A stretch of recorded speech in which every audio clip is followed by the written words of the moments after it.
এখানে তো এই সময় ধান কাটার সিজন চলছে, তো মাঠেই ধান একেবারে কেটে ওখান থেকেই সমস্তটা হয়ে, খুব একটা তো আমি এসব বুঝি না, সেই ধানের গাড়ি আসছে। কালকে দিনের বেলায় শেয়ার করব কি অবস্থা, হাঁটার জায়গা অবধি নেই, সঙ্গে আবার মিস্ত্রির কাজও হচ্ছে বাড়িটা তৈরির জন্য। আজ তো বেরিয়েছিলাম, আপাতত দূর থেকেই একটু দেখাচ্ছি। আসছে।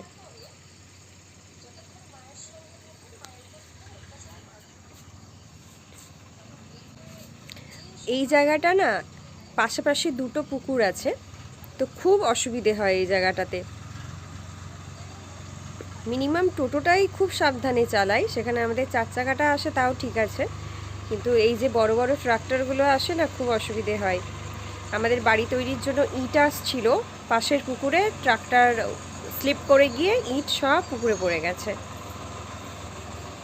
তাই খুব সাবধানে দেখলেন এলো।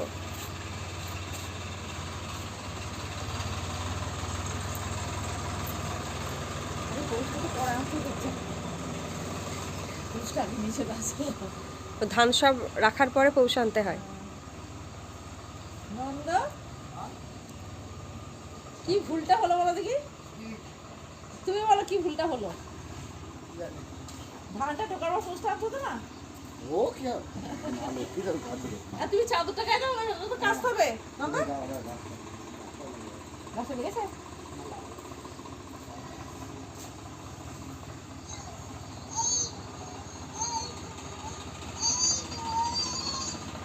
মা আমাদের পুচু সোনার ব্লগ দেখছে, তাই তো? এই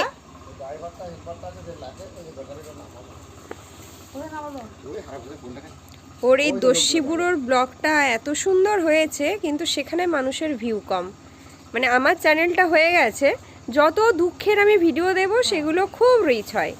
বিশ্বাস করুন, আপনাদের মনোরঞ্জনের জন্য আমি আর চাই না আমার জীবনে কোনো দুঃখ আসুক বা দুঃখের অস্তিত্ব থাকুক। তাতে কেউ আমার জন্য থাকলে থাকবে না, যারা থাকবেন না কিছু বলার নেই, বাট যারা যারা আমার ভালো চান, গুড উইশেস রাখেন, তাদের জন্যই আমার চ্যানেলটা থাক। এত নেগেটিভ মানুষে পৃথিবী ভরে গেছে যে কিছু বলার নেই আর।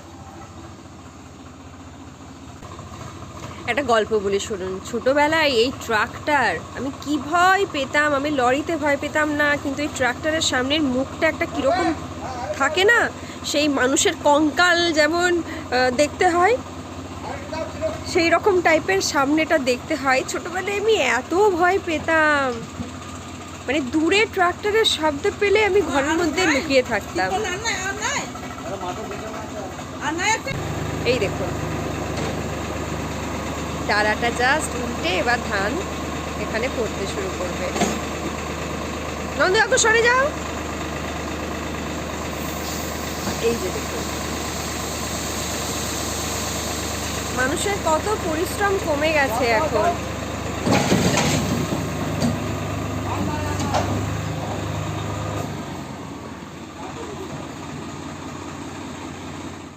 Hi everyone, good afternoon. আজকে সোমবার, এখন 1:10। স্নান টান করে গপুটাকে স্নান করিয়ে আমি ছাদে এসেছি একটাই কারণে, নিচে কোথাও এতটুকু রোদ নেই।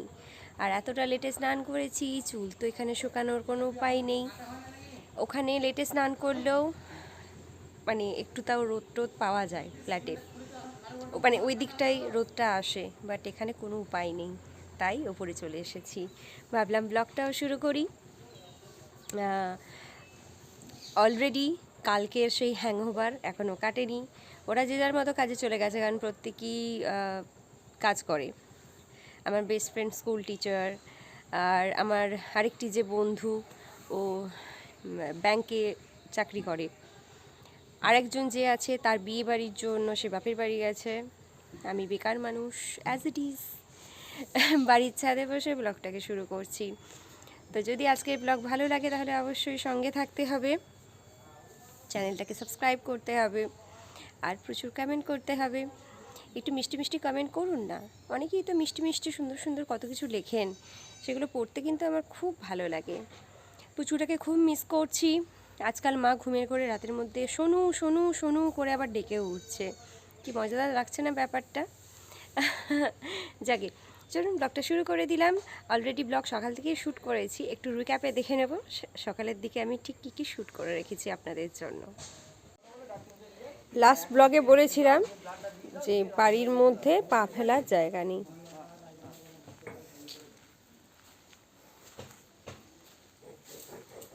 পুরোটাতেই সেই ধান এখন শুকানো হচ্ছে, তারপরে এর মধ্যে ধান লোড হবে না, অনেকটাই, এর মধ্যে পুরোটা হবে না, বাকি সমস্ত বিক্রির ব্যবস্থা আছে।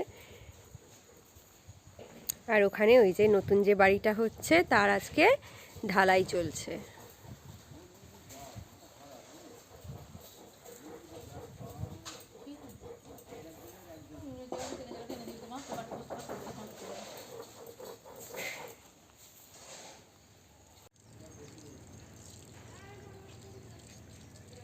ওই সেভ করতে হবে না দেখিস ছাদের বিম হচ্ছে নাকি যে একবার ইয়ে করতে হবে মাথা ওইটা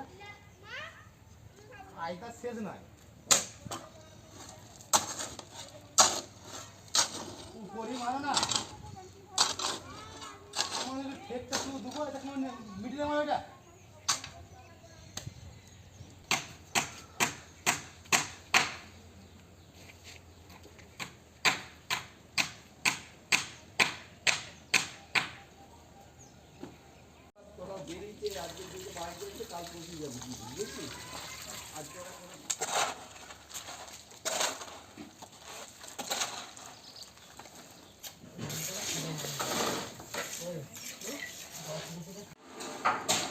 আজকে পায়েস হচ্ছে, কারণ আমাদের এখানে যেদিন লাস্ট ধান তোলা হয় তার পরের দিন পায়েস বানানো হয়, মানে ওটা একটা রিচুয়ালসের মধ্যে পড়ে। যারা আউট অফ মাই ভিলেজ তাদের পক্ষে তো বোঝা সম্ভব নয়, তাই রিচুয়ালসটার নাম আমি খুব একটা ডেসক্রাইব করলাম না। তাই পায়েসটা আমি বানাচ্ছি, এখন বাজে 2:30।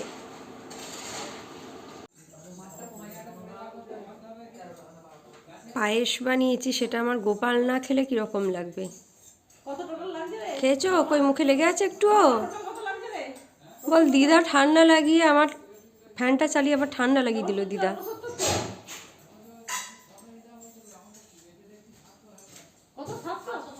মোটামুটি যাদের যা দেওয়ার ছিল সব দেওয়া হয়ে গেছে। 3:10 বাজে। মা আমি খাইনি, বাবার কাকুর খাওয়া হয়ে গেছে।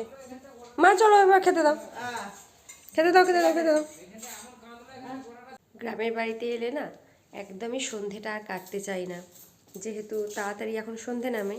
আর বাড়িতে এখানে এন্টারটেনের মতো কিছুই নেই, তাই আমার এদিকের অবস্থা দেখলে তো আপনারা অবাক হয়ে যাবেন। দেখুন, ওই দেখুন, ওদিকে একজন ঘুমাচ্ছে, একজন মুখে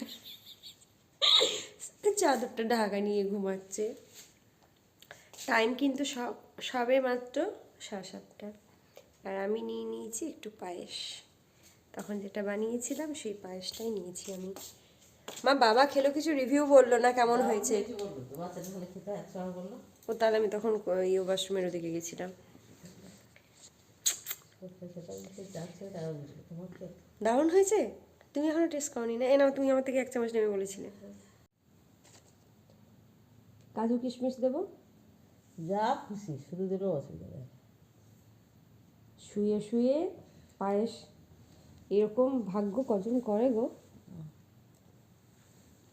একবার নিতে নেই, সারা জীবনে তুমি আমার শত্রু ছিলে, আছে আর থাকবে। কেমন হয়েছে? মিষ্টিটা একদম ঠিক আছে না? যারা একটু কম খায় তাদের জন্য একটু কম হলে ঠিক ছিল, কিন্তু যারা পায়েসে মিষ্টি বেশি খায় তাদের জন্য কিন্তু একদম পারফেক্ট। তাহলে বলো আমার আন্দাজ কেমন? আগের দিন যে খুব আমাকে বলছিলে হ্যাঁ না টেস্ট করে তুই যখন নুন দিতে পারিস, তাহলে আজকে কেন বলছিস? তাহলে আজকে বলো মিষ্টি কেমন দিয়েছি। খুব ঠিকঠাক দিয়েছিস, একদম পারফেক্ট মিষ্টি। মা আজকে তুমি গেম খেলছো না, ঘুমিয়ে পড়ছো কেন? চার্জ আউট হয়ে গেছে। লাভলি। উনিও কিন্তু ঘুমাচ্ছেন একটাই কারণে, ওনার ফোনেরও চার্জ একদম শেষ হয়ে গেছে। তখন আমার ছেলেকে দেওয়ার পরে ওর প্রসাদটুকু খেয়েছিলাম, এবার আমি একটু টেস্ট করব। আমি পায়েসে কাজু কিশমিশ দুটোই ভীষণ ভালোবাসি। পুরো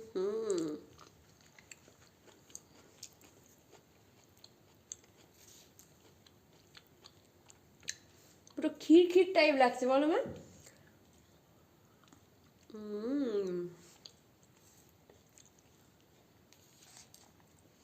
পায়েসটা আমি ভালো বানাই বলো মা। প্রত্যেকবার বিশেষ কিছু অনুষ্ঠান থাকলেই মা বলে আমাকে পায়েস বানাতে।